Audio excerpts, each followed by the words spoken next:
और हमारा vote average 10.16% था। और अगर हम 2019 को याद करें तो हमारे को 40.25% वोट मिला और 42 में से 18 सीटें भारतीय जनता पार्टी के पक्ष में गई और लगभग हमको 2,30,00,000 वोट आए थे। और जब हम विधानसभा के चुनाव की बात करें तो हमारा वोट प्रतिशत 38.1% रहा और 2,27,00,000 वोट भारतीय जनता पार्टी को आए और 3 से छलांग लगाकर हम 77 पर जाकर के पहुंचे। 77 सीट भारतीय जनता पार्टी ने जीती। इसको हमको ध्यान रखना, एक लंबी छलांग भारतीय जनता पार्टी ने लगाई है। और तो और कोई मैदान में नहीं रह गया, सामने टीएमसी और लड़ने वाली भारतीय जनता पार्टी। 3 दशक तक रहने वाली सीपीएम समाप्त हो गई, 2.5 दशक तक रहने वाली कांग्रेस पार्टी समाप्त हो गई और सिर्फ भारतीय जनता पार्टी ही विपक्ष के रूप में बनकर के आई। मैं मानता हूं कि ये लड़ाई लंबी है, लेकिन अगर इतने छोटे काल में इतनी लंबी लड़ाई हमने लड़ी है तो अगले 5 साल में मुझे पूरा विश्वास है कि भारतीय जनता पार्टी इस लड़ाई को लड़ने में एक लंबी छलांग लगा करके अगली बार यह सरकार में बैठी हुई पार्टी बनेगी। इस बात को हमको ध्यान रखना। और फिर मैं कह रहा हूं, कहने के लिए नहीं कह रहा हूं, यह अतिशयोक्ति नहीं है, इसको हम पूरा करें। मित्रों, हम सब जानते हैं कि टीएमसी ने ना अपनी विजय मनाई और विजय मनाने से पहले ही विध्वंस की राजनीति शुरू कर दी। जिस तरीके से उन्होंने पॉलिटिकल वायलेंस किया वो हम सबको मालूम है। चुनाव केरला में भी हुए थे, चुनाव पुडुचेरी में भी हुए, चुनाव तमिलनाडु में भी हुए, चुनाव आपके प्रदेश के पड़ोस में असम में भी हुए। कहीं भी चुनाव के बाद वायलेंस नहीं हुआ। क्यों? क्योंकि वहां टीएमसी नहीं है। लेकिन जहां टीएमसी थी वहां चुनाव में वायलेंस हुआ और आप सबको मालूम है। मैं आपके सामने कुछ आंकड़े रखना चाहता हूं। हमारे यहां लगभग 1,298 पार्टी के कार्यकर्ताओं पर, जिस पर एफआईआर लॉन्च हुई है, ऐसे हमारे यहां अटैक हुआ है। लगभग 1,399 प्रॉपर्टीज को डिस्ट्रॉय किया गया है, उनकी संपत्तियां उजाड़ी गई हैं। 676 इंसिडेंट लूटिंग की हुई है, लूट मचाई है और लगभग 108 परिवारों को थ्रेट की धमकी दी गई है। यह हम सब लोग जानते हैं। कमीशन ने कंप्लेंट जो दर्ज की है उनमें 2067 केसेस उसमें दर्ज हुए हैं कमीशन के अंदर। ह्यूमन राइट्स कमीशन में 254 केस दर्ज हुए, एससी कमीशन में 1769 केस दर्ज हुए, एसटी कमीशन में 25 केसेस दर्ज हुए हैं, वुमेन कमीशन में 19 केसेस दर्ज हुए हैं और 5,650 case FIR general police complaint में उसको दर्ज हुआ है। यह हम सब लोगों के ध्यान में है। आराम बाग का कार्यालय और विष्णुपुर के कार्यालय को जला दिया गया। यह सब वायलेंस तब हुआ जब पश्चिम बंगाल में एक महिला मुख्यमंत्री रही है और सबसे ज्यादा अत्याचार महिलाओं पर हुआ है। इस बात को हमको समझना चाहिए और इसको उजागर करना चाहिए कि एक महिला मुख्यमंत्री होने के नाते अगर पश्चिम बंगाल में महिलाएं सुरक्षित नहीं हैं, if the women are not safe, which type of Raj we are going to give to the Pashchim Bengal, to West Bengal by TMC government, that we have to understand. आज ही हमारे पोस्ट वायलेंस प्रोब पर जो fact finding committee ministry of home affairs के तरफ से गई थी, जिसके कमेटी के सदस्य जस्टिस प्रमोद कोहली जो सिक्किम के हाई कोर्ट के चीफ जस्टिस रहे हैं, आनंद बोस जो केरला के फॉर्मर चीफ सेक्रेटरी रहे हैं, मदन गोपाल जो farmer additional secretary of Karnataka रहे हैं, निसार चंद अहमद जो फॉर्मर प्रेसिडेंट ऑफ आईसीएसआई रहे हैं और निर्मल कौर फॉर्मर डीजीपी झारखंड। इनकी समिति high powered committee for post violence probe, इसकी फैक्ट फाइंडिंग कमेटी के लिए जो रिपोर्ट आई है वो आज ही उसको गृह राज्य मंत्री के सामने रखा गया है। जो जानकारियां मुझे मीडिया से मिल रही हैं वो जानकारियां ये बताती हैं कि इस फैक्ट फाइंडिंग कमेटी ने यह पाया है कि violence under the well planned conspiracy in Bengal, यानी वायलेंस जो हुआ है वो वेल प्लान्ड कॉन्स्पिरेसी के तहत हुआ है। Criminals were involved in the violence along with political activist, यानी क्रिमिनल्स, षड्यंत्रकारी जो क्रिमिनल्स थे वह राजनीतिक दल के साथ मिलकर के इस काम को उन्होंने किया है। जिन लोगों ने, जो लोग उनके विरोधी थे उनको मारा गया, वुमेन का रेप हुआ है, हाउसेस डिमोलिश किए गए हैं, विक्टिम्स को प्रिवेंट किया गया है from going to the police station, और फाइन्स वर इम्पोज्ड, उनके ऊपर जुर्माना लगाया गया कि तुम भारतीय जनता पार्टी के साथ क्यों गए हो, इसके लिए जुर्माना लगाया गया। यह हमने बंगाल में देखा है। इसके साथ साथ police remand as mute spectator, Bengal की पुलिस मूक दर्शक रही है। इससे ज्यादा शर्मनाक बात नहीं हो सकती है जो हमको देखने को मिला है। आधार कार्ड और राशन कार्ड जिन लोगों ने विरोध में काम किया उनसे छीने गए हैं। बंगाल वायलेंस में फेलियर ऑफ एडमिनिस्ट्रेशन है, प्रशासन का फेलियर है, यह हाई पावर्ड कमेटी कहती है। और SC, ST, women and weaker societies were targeted. हमारे दलित भाई, हमारे ट्राइबल भाई, हमारे कमजोर सेक्शन के सोसाइटी, हमारे कमजोर वर्ग के लोग, और साथ में हमारे जो महिलाएं थी उनको इसमें टारगेट किया गया है। यह बात भी हमको समझनी चाहिए। यह रिपोर्ट मेरी नहीं है, यह रिपोर्ट मेरी कोई मन भगड़न की बातें नहीं है। यह रिपोर्ट हाई पावर्ड कमेटी जो प्रोब करने गई थी उसने आज ही गृह राज्य मंत्री को यह सौंपी है, मिनिस्ट्री ऑफ होम अफेयर्स को। यह हमको ध्यान में रखना है। मित्रों, हम लोगों को अकेले लड़ने की आदत है। मैं इस समय यह नहीं पूछने वाला हूं कि कहां चले गए सारे देश के विरोधी दल। अगर कोई घटना बीजेपी शासित राज्य में हो जाती है तो तूफान खड़ा कर देते हैं, सारे एक दल एक आवाज से लग जाते हैं। कहां है वो so called human right activist? मुझे उनसे कोई आशा नहीं है, लेकिन ये pseudo human activist, human rights activist, इनको भी बेनकाब करना हमारी जिम्मेवारी और हम करके रहेंगे, ये हम बताना चाहते हैं। कहां चले गए वो दलित के खिलाफ लड़ने वाले लोग? वो कहां चली गई वो राजनीतिक दल जो विमेन और दलित के बारे में लड़ाई लड़ने के लिए अग्रसर रहते हैं? वो कहीं बीजेपी शासित राज्य में कोई घटना दुर्भाग्यवश हो जाए उसका हम समर्थन नहीं करते, लेकिन तुरंत ऐसे चिल्लाते हैं जैसे ये बहुत बड़ा अन्याय सिर्फ बीजेपी राज्य में हो रहा है। लेकिन बंगाल में टारगेट किया जाता है महिलाओं को, मुख्यमंत्री महिला है, टारगेट किया जाता है दलित्स को, टारगेट किया जाता है ट्राइबल्स को, टारगेट किया जाता है हमारे weaker sections of the society को, कमजोर वर्ग के लोगों को। तब इनकी आवाज नहीं निकलती, गले में जान समाप्त हो जाती है। मित्रों, ये स्यूडो सेक्युलरिस्टों को भी और ये स्यूडो ह्यूमन राइट एक्टिविस्ट को भी बेनकाब करना ये हमारी जिम्मेवारी होगी।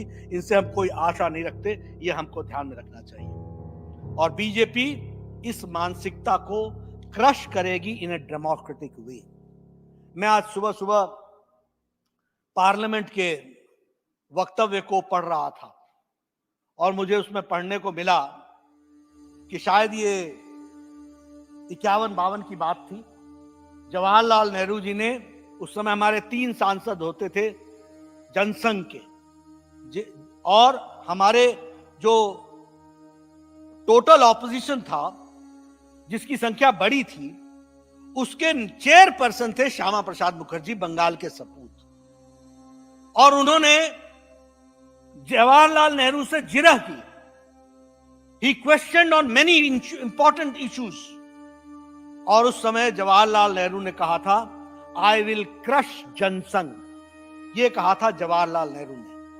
और श्यामा प्रसाद मुखर्जी, बंगाल के ही सपूत, ने यह कहा था, I will crush this crushing mentality. इस बात को उन्होंने कहा था कि मैं इसको क्रश कर दूंगा, इस मेंटालिटी को। उसके बाद समय बदला, कांग्रेस ने crushing defeat not once many times देखी और आज भी क्रशिंग डिफीट के साथ खड़ी है। Mamata ji, history repeats itself, time is going to come where in a democratic way we will crush the mentality which you are going forward with and you are advocating at this point of time, and we'll do it in a democratic way. Remember this, Bharatiya Janata party छोड़ने वाली नहीं है, लड़ने वाली है, जमीन पर लड़ने वाली है।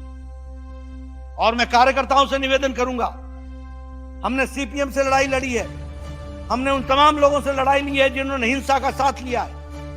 ये याद रखिएगा कि इन सारी लड़ाइयों में प्रजातांत्रिक तरीके से जीतते हुए आगे बढ़ी है, तो पहले दिया का निशान और बाद में कमल का निशान खिलता हुआ आगे आया है। इस बात को समझना चाहिए। भारतीय जनता पार्टी भी आगे बढ़ी और इसलिए ये लड़ाई लंबी हो सकती है, लेकिन अगर हम 2014 से लेकर 2020 और 21 तक इस लड़ाई में इतनी तेजी से आगे बढ़ सकते हैं, तो 2026 में निश्चित रूप से भारतीय जनता पार्टी का परचम वेस्ट बंगाल में फहराएगा। इस बात को हमको ध्यान में रखना चाहिए।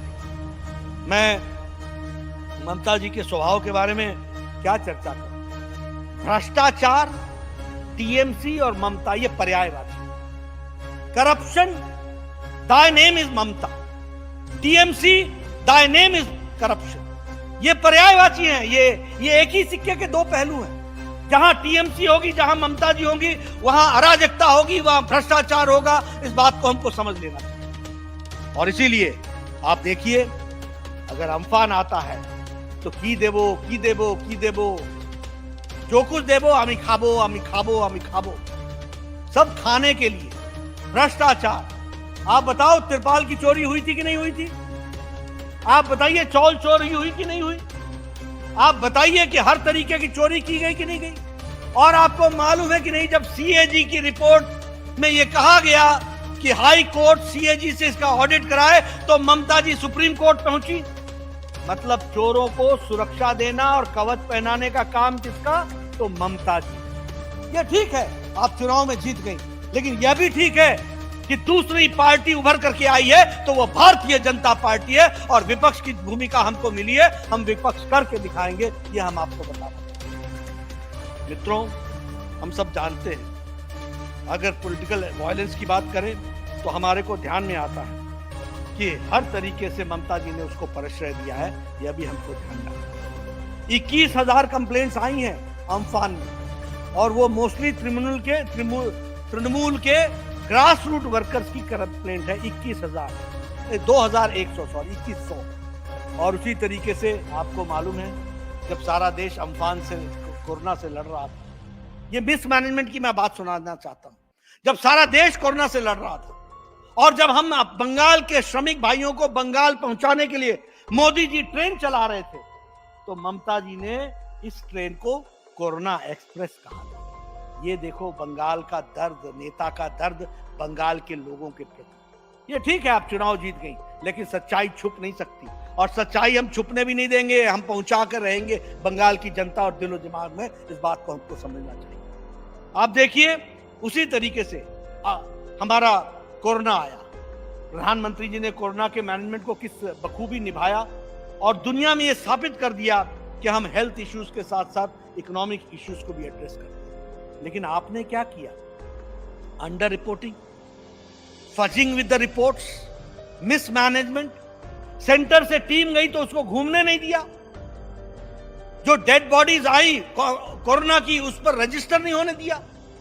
इस तरीके से आपने बंगाल के लोगों के सुरक्षा के बजाय उनको आपने एक तरीके से मौत के सामने धकेल दिया। ठीक है, समय आपका हो सकता है, लेकिन इन बातों को हम लोग बंगाल की जनता को भूलने नहीं देंगे कि किस तरीके से नेता ने उस समय बिहेव किया है।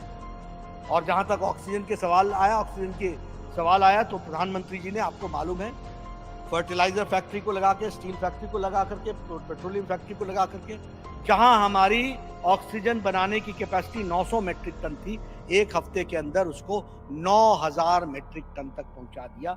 इस बात को हमको समझना चाहिए। और उसी तरीके से इसके डिस्ट्रीब्यूशन के लिए भी हर तरीके के संभव उपाय किए गए। जल से, थल से और नभ से, आकाश से, थल से और नभ से, तीनों से ऑक्सीजन को एक सप्ताह के अंदर जरूरतमंद तक पहुंचाने की काम किया। 900 मेट्रिक टन को 9,000 मेट्रिक टन पहुंचाया। हमारे ऑक्सीजन टैंकर्स को 1681 कर दिया। हमारे ऑक्सीजन सिलेंडर जो 4 लाख थे उसको एक सप्ताह में 11 लाख तक पहुंचा दिया। और हमारे क्रायोजेनिक टैंक्स जो थे वो 609 से 901 कर दिया।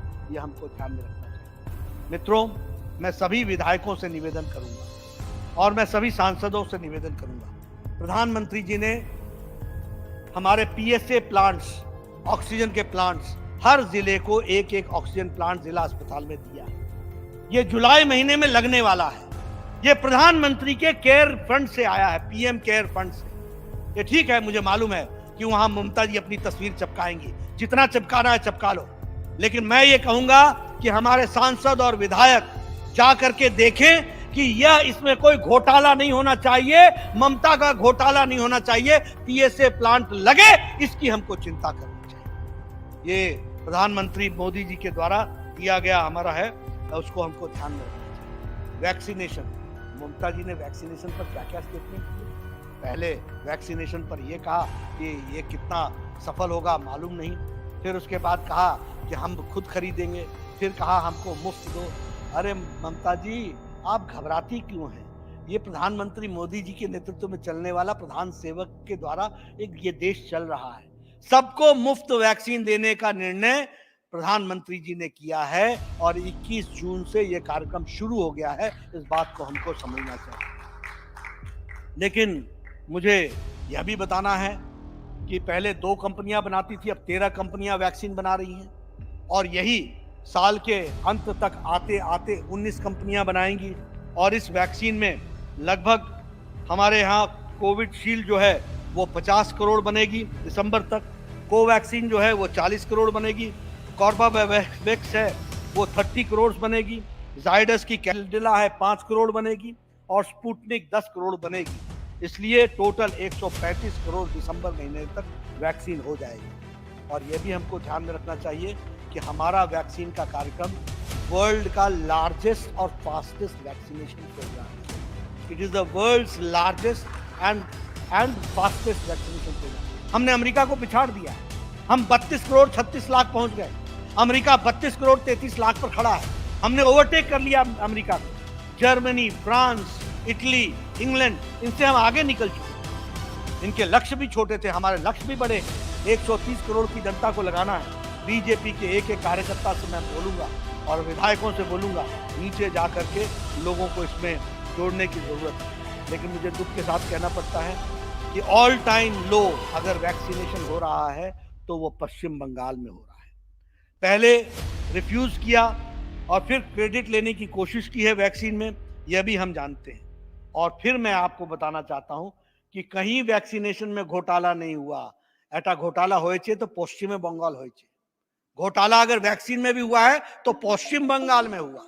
और कैसे हुआ कि ये इनकी मिमी चक्रवर्ती को ही फॉल्स वैक्सीनेशन लगा दिया, फेक वैक्सीनेशन लगा दिया। अरे भैया, रोपो पेड़ बबूल का तो आम कहां से होए? भ्रष्टाचारियों का साथ दोगे तो सांसदों को भी जाली इंजेक्शन ही लगेगा और वैक्सीनेशन जाली होगा, यह हम कहना चाहते हैं। लेकिन आपने कहीं सुना फेक वैक्सीनेशन? ये सब संभव है तो पश्चिम बंगाल में संभव है, ये सब संभव है तो ममता जी के राज में संभव है, वह भी हमको समझना चाहिए। और इन्होंने बलराम भार्गव के बारे में कहा था कि दिसंबर तक वैक्सीन तैयार कर दोगे। ममता जी, आप भी यही हैं, हम भी यही हैं और दिसंबर भी आने वाला है। हम आपसे पूछेंगे किस तरीके से मोदी जी के नेतृत्व में वैक्सीनेशन एक एक लोगों की हुई है, और बचेगा और पिछड़ेगा तो पश्चिम बंगाल रहेगा। आपके अहम के कारण, आपके ईगो के कारण पीछे रहेगा। इस बात को समझना चाहिए। और टीएमसी के भ्रष्टाचार के कारण रहेगा, क्योंकि वहां फेक वैक्सीनेशन चल रही है, उसको भी हमको समझना चाहिए। मित्रों, मैंने पहले भी कहा था कि कोरोना से लड़ने के लिए प्रधानमंत्री जी ने हेल्थ इश्यूज के साथ साथ इकोनॉमिक इश्यूज को भी एड्रेस किया है और दुनिया ने इसको सराहा है। चाहे वो वर्ल्ड बैंक, चाहे वो वर्ल्ड हेल्थ ऑर्गेनाइजेशन हो या फिर चाहे वो यूनाइटेड नेशंस हो, सब ने सराहा है और ये भी कहा है कि we should copy Modi model who has addressed health issues along with economic issues. प्रधानमंत्री गरीब कल्याण योजना 5 किलो गेहूं या 5 किलो चावल और 1 किलो दाल ये देने का निश्चय किया है। पहले मई महीने से लेकर के दीपावली तक दिया था और अभी भी मई महीने से लेकर के दीपावली तक देने का तय किया है। ये हम कर रहे हैं। मैं आपको बताना चाहता हूं कि बंगाल के लिए दूसरी किश्त में 1,80,551 मीट्रिक टन गेहूं जा रहा है। 1,80,551 और 1,20,368 मीट्रिक टन चावल बंगाल को दिया जा रहा है। पर हमारे को शौंका है कि यह गरीब जनता को मिलेगा कि नहीं मिलेगा। इसलिए मैं अपने कार्यकर्ताओं से निवेदन करूंगा कि यह मोदी जी के द्वारा भेजा हुआ अनाज ये गरीब तक पहुंचे। प्रधानमंत्री गरीब कल्याण योजना इसको हर घर के गरीब तक पहुंचे, इसकी हमको चिंता करनी पड़ेगी। और हमारे सांसद, हमारे विधायक, हमारे चुने हुए प्रतिनिधि और हमारे जिला अध्यक्ष इसकी चिंता करेंगे। ये मैं आपसे जरूर निवेदन करना चाहूंगा। आत्मनिर्भर भारत में लगभग 20 लाख करोड़ रुपए प्रधानमंत्री जी ने तय किया। 12 मई 2020 को यह घोषणा की गई थी। 3 लाख करोड़ रुपए MSME sector, medium and small जो हमारे एंटरप्रेन्योर्स हैं उनके लिए ये कार्यक्रम लिया था। 1,10,000 करोड़ रुपए बांट दिया गया है। मैं बीजेपी के सांसदों से और विधायकों से निवेदन करूंगा कि आप एमएसएमई के ऑर्गेनाइजेशंस के लोगों के साथ इंगेज हो। आप देखेंगे कि किस तरीके से उनको सपोर्ट मोदी जी का मिला है। और आपसे मैं निवेदन करूंगा कि उनकी इस लास्ट माइल डिलीवरी में अगर कोई समस्या रह गई है तो उसको पता करके हमको बताने का आप जरूर जिम्मा लें। और मैं अरविंद मेनन और अमित मालवीय जी से निवेदन करूंगा, दिलीप घोष जी से निवेदन करूंगा कि इस काम को अपने हाथ में भारतीय जनता पार्टी का कार्यकर्ता है और हर एमएसएमई सेक्टर के ऑर्गेनाइजेशन, एसोसिएशन, ग्रुप्स के साथ बीजेपी का एमपी और एमएलए एंगेज करे। इसको हमको ध्यान में रखना है। उसी तरीके से अभी फार्मर्स प्रोड्यूसर्स ऑर्गेनाइजेशन बन रहे हैं। ममता जी का farmers producers organisation by and large जाली होगा, कागजों पर होगा, लेकिन हमको असल किसान को जोड़ना है। हम गए थे चुनाव में, हमने एक मुट्ठी चावल मांगा है। हमने उनको प्रधानमंत्री सम्मान निधि देने का काम अपने हाथ में लिया है। उनकी हमने सारी समस्याओं को दूर करने का तय किया है। और यह इस काम में भी फार्मर्स प्रोड्यूसर्स ऑर्गेनाइजेशन के माध्यम से 1 लाख करोड़ रुपए खर्च होने वाला है। मैं यहां भी चाहूंगा कि दिलीप घोष, अरविंद मेनन और अमित मालवीय जी इस बात की चिंता करें कि इसमें भी हम अपने कार्यकर्ताओं को, नेताओं को, एमपीज को, एमएलए को एंगेज करके इसको हम देने का काम करें। और यह भी सुनिश्चित करें कि इस एग्रीकल्चर सेक्टर में जो किसानों की जरूरत है उसको मोदी जी जो पूरा करना चाहते हैं वो धरती पर लगे। लगभग 2 लाख किसानों को 2.5 करोड़ 2.5 करोड़ वो किसान क्रेडिट कार्ड दिया जाना है और किसान क्रेडिट कार्ड के तहत दिया जा रहा है। उसमें भी हम अपना एक योगदान करें तो अच्छा रहेगा। ये मैं आपसे निवेदन करना चाहता हूँ। एग्रीकल्चर की दृष्टि से एक समय में बजट 1,21,000 करोड़ था, आज 2.11 लाख करोड़ एग्रीकल्चर में खर्च हो रहा है। उसी तरीके से लगभग 20 लाख फार्मर्स हैं जिनको इसमें कुल मिलाकर के अगर देखें तो प्रधानमंत्री किसान सम्मान निधि में लगभग 10 करोड़ फार्मर्स को 1,36,000 करोड़ रुपए दिया गया है और 14 मई को 9.5 करोड़ लोगों को 19,000 करोड़ रुपए डिस्ट्रीब्यूट हुआ। और मुझे बहुत खुशी के साथ कहना पड़ता है कि आप लोगों ने जो चुनाव में एक मुट्ठी चावल का जो अभियान उठाया था और जो हम लोगों ने किसान सम्मान निधि की बात कही थी, उसके आगे ममता जी को झुकना पड़ा है। और आज 72 लाख में से 20 लाख किसानों को हम 8वीं किश्त के 2,000 रुपए दे सके हैं। ये सफलता भारतीय जनता पार्टी का है, जिसके आगे टीएमसी झुकी है। इसको भी हमको समझना चाहिए। वो नहीं चाहती थी कि इनको मिले, लेकिन हमने लड़ाई लड़ करके इसको करने का प्रयास किया। उसी तरीके से 3,000 रुपए मिनिमम प्रीमियम पर उनको पेंशन लगने वाली है। मैं चाहूंगा अगर हम एक मुट्ठी चावल के लिए किसान के पास गए थे तो यह प्रीमियम भर करके उनको हम 3,000 रुपए साल का पेंशन दिलवाएं महीने का। इस बात की हमको चिंता करनी चाहिए और इसके लिए हमको काम करना चाहिए। हमने फर्टिलाइजर पर लगभग 140% की डीएपी पर सब्सिडी दी है और जो 2400 में आता था वो 1200 रुपए में एक बोरी फर्टिलाइजर आ रही है। इसकी भी चर्चा करनी चाहिए। नीम कोटेड जो हम लोगों ने यूरिया सप्लाई किया है, जिसके चलते अब यूरिया की कोई भी कमी नहीं रही है, इसके लिए भी हम लोगों को, जनता को और किसानों को आगाह करवाना चाहिए और उनको बताना चाहिए। इसी तरीके से हम ये भी चाहेंगे कि ये जो स्वामित्व योजना है, इसमें ड्रोन से गांव के प्रॉपर्टी का लेखा जोखा तैयार हो रहा है और उसको प्रॉपर्टी कार्ड दिया जा रहा है। मैं चाहूंगा कि यह कार्यक्रम भी वेस्ट बंगाल में अच्छी तरीके से होना चाहिए। अभी तक किसानों को अपनी जमीन का और जमीन के साथ साथ उनके मकान की प्रॉपर्टी को मकान को मॉर्गेज करने का अधिकार नहीं था। लेकिन ये प्रॉपर्टी राइट आने के बाद एक तो जालसाजी कम होगी, भ्रष्टाचार कम होगा और उनको स्वामित्व योजना के तहत प्रॉपर्टी राइट्स मिलेंगे। इस बात को समझना चाहिए। अभी तक 7 लाख बेनिफिशियरीज को कार्ड बांटे जा चुके हैं। लगभग 4,923 166 डिस्ट्रिक्ट्स में ये काम चल रहा है और ड्रोन सर्वे 46,492 विलेजेस में चल रहा है। ये भी हमको ध्यान रखना है। हम लोगों ने आयुष्मान भारत की शुरुआत की, लगभग 50 करोड़ लोगों को हमने उसमें जोड़ा है। 1.8 करोड़ लोगों ने इसका लाभ उठाया है। 23,000 करोड़ रुपए खर्च हो चुके हैं। लेकिन मुझे बहुत दुख के साथ कहना पड़ता है कि हमारे बंगाल के 4.67 लाख करोड़ बेनिफिशियरी इससे वंचित हैं। 4,67 लाख लोग वंचित हैं। मैं चाहूँगा कि हम भारतीय जनता पार्टी की तरफ से उनको संदेश दें कि इस योजना से उनको वंचित रखने वाले और कोई नहीं, टीएमसी की योजना है। ये हम आपसे शेयर करना चाहते हैं। मित्रों, समापन भाषण में मैं सिर्फ एक ही बात आपसे निवेदन करना चाहूँगा कि आप लोगों ने सेवाई संगठन में बहुत अच्छा काम किया है और इस काम को, जब सारी पार्टियां लॉकडाउन थी तो आप काम में जुटे रहे हैं और आपने अच्छा काम किया है। वैक्सीनेशन ड्राइव को अपना ड्राइव बनाइए और साथ ही साथ प्रधानमंत्री गरीब कल्याण अन्न योजना को, इसको भी पूरी ताकत के साथ आप लागू करें। ऐसा मैं आपको निवेदन करना चाहता हूँ और इसलिए आपसे मैं चाहूँगा कि आप इस बात का प्रयास करें कि इस कार्यक्रम से हम अपने आप को जोड़ें। ये सरकारी कार्यक्रम नहीं है, ये मोदी जी का कार्यक्रम है, ये हमारा कार्यक्रम है, ये गरीबों के लिए कार्यक्रम है और इस गरीबों के लिए हमको आगे बढ़ करके काम में जुटना है। सभी एमपीज और एमएलए याद रखिए, मुझे मालूम है आपको कष्ट है, ये कष्ट आपके पास ज्यादा दिन नहीं रहने वाला है। ये लड़ाई लड़ी जाएगी। हाई पावर्ड कमेटी की रिपोर्ट आ गई है, कानूनी कार्रवाई करेंगे, कोर्ट का दरवाजा भी खटखटाएंगे, प्रजातांत्रिक तरीके से लड़ेंगे और ममता जी के इस मानसिकता को प्रजातांत्रिक तरीके से नष्टो नाबूद करेंगे। इस बात को हमको ध्यान में रखना चाहिए।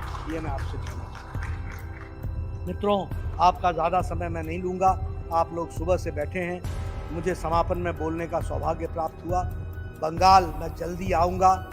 अब मैं कहूँ क्या, आना तो अभी भी चाहता था, लेकिन आपके यहाँ लॉकडाउन, आपके यहाँ क्वारंटाइन, आपके यहाँ सब कुछ। ममता जी, ये कितने दिन, कौतो दिन ये चौलबे, बहुत दिन चलेगा नहीं। मैं आऊँगा और निश्चित रूप से बंगाल की धरती पर बंगाल की जनता पूरी तरीके से आगे बढ़ेगी और बंगाल पार्टी का यूनिट और हमारे विपक्ष के नेता शुभेंदु अधिकारी के नेतृत्व में विधानसभा के अंदर इन सारी आवाजों को बुलंदी के साथ हम उठाएंगे, एक एक करके उठाएंगे और पूरी ताकत लगाएंगे। ये हम आपको विश्वास दिलाते। अगला भविष्य हमारा है, कोई रोक नहीं सकता। इसको हम आगे बढ़ाएंगे। कोई नहीं सोचता था कि हम 3 से 77 पहुंचेंगे और याद रखना, 300 से हम 200 पार कर, 77 से हम 200 पार करेंगे। हम बढ़ेंगे आगे, इस विश्वास के साथ चले हैं। आपका बहुत बहुत धन्यवाद। जय भारत, जय बंगाल।